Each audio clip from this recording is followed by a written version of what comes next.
What's next? When you're building out a game, you've got to ask yourself, what do you want to happen next within the gameplay? So we come in, we have select number of players. We can select a number of players at this point and start the game. So we hit the start button and we are represented with all the different players. We've built a deck of cards and we need to also deal the deck of cards now that we have a bunch of players set up. So let's create a function in order to deal cards.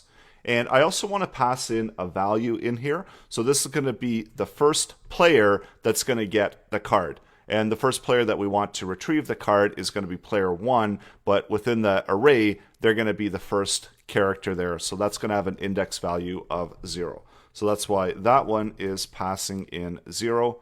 Let's take deal cards and take our starting player card. So that's the card that they're on. We need to pass in that 0 value. And what we're going to do is we're going to keep going and dealing into the deal cards function until we run out of cards.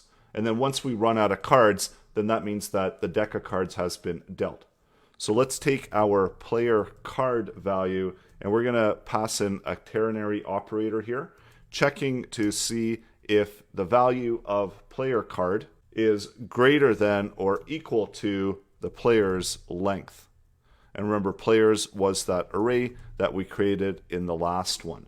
So we've got a length for the players of 3. So we're checking to see if it's larger than 3. And if it is, then that means that whatever the value of player card is the one that we're going to reset it back to 0. That's our starting card. Once again, that's our starting player, so that we go back to, again, that first player with the index. And if it is larger, so if it is larger, then we're going back to 0. Otherwise, it's going to be the value of player card. And we can also console log that out so it's a little bit easier to follow. And we're going to log that out as we deal the cards. So we're going to continuously loop through here. And we're removing cards from the deck. So as long as the deck has a length greater than 0, then we know that we've got more cards to deal. And if it doesn't have a value of greater than 0, so that means that all of the cards have been dealt. We can take our message element and update the text content to say cards dealt. And that means that all of the cards are dealt. And we can also add in a return here to return that function so that we're no longer iterating through.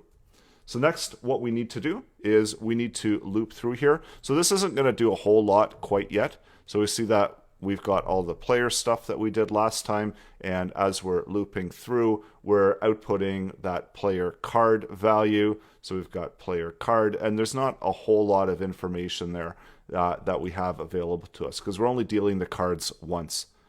And that's just passing in that same 0. So that's our starting 0.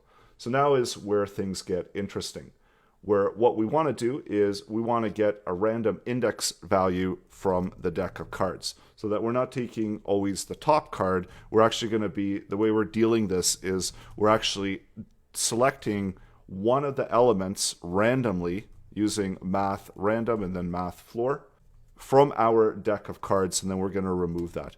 And that's where we just multiply it by the deck length, and that's going to give us a random index value from the deck of cards. So let's create the card, and the card is going to have a value. So using the deck of cards, we're going to splice a value, so changes the content of array, adding new elements while removing old ones. Well, we don't want to add anything new, but we do want to remove an existing one.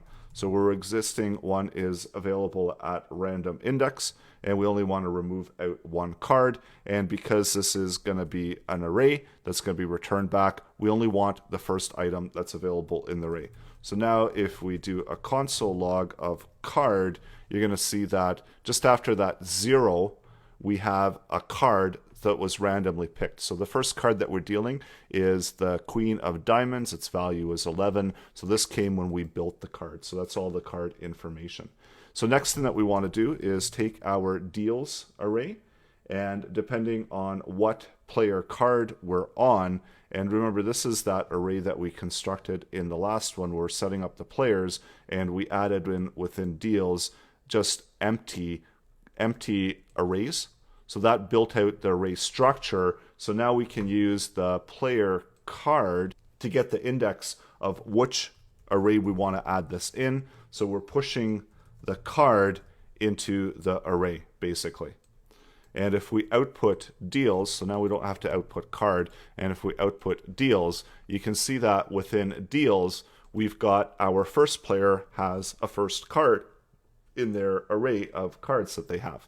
So next we need to increment the player card value and do this all over again until we run out of cards. So we're going to return a function here, and the function we're returning is deal cards, and we're returning the value of player card because we incremented it. So this will continuously loop through while the deck length is greater than 0, and if it's not greater than 0, then the cards are all dealt out. So let's see how this plays out. So let's do a quick refresh and a start. We get cards dealt now, and as you can see, deals array, we have all of the cards have been dealt out randomly. So we see that we've got a total of all of the cards dealt out into the array. So we've got 18 plus 17 plus 17. So that's a total of 52 cards all dealt out randomly. So every time we deal the cards, it's going to be a random sampling of the cards for each player. And this nice thing about it here, this is fully dynamic. So if we have 4 players and then we look at the deals array, you can see that it's dealt it out to all 4 players. So each one in this case got 13 cards, and these are all the cards at random. So this is how you can select a number of players, deal out cards to them, and build a deck and deal out those cards to them, and have this all dynamically available. So it doesn't matter how many players you have, it will always deal out the cards nice and neatly. So next, what we want is more visuals. We want to be able to see the cards that are dealt out and the card that's on top so that we can play through the rounds and then also determine who's going to win. So that's going to come up, and we're going to set that up now that we've got the play started. The next one is going to be attaching an event listener to the attack button, and the attack button is the one that we're going to deal the next round to. And this is going to specify how many rounds of play we're going to have and how many interactions we're going to have. So this input is going to change from being how many players to how many rounds we're using to attack. So that's all still to come. So go ahead and set the ability to deal the cards up in your project.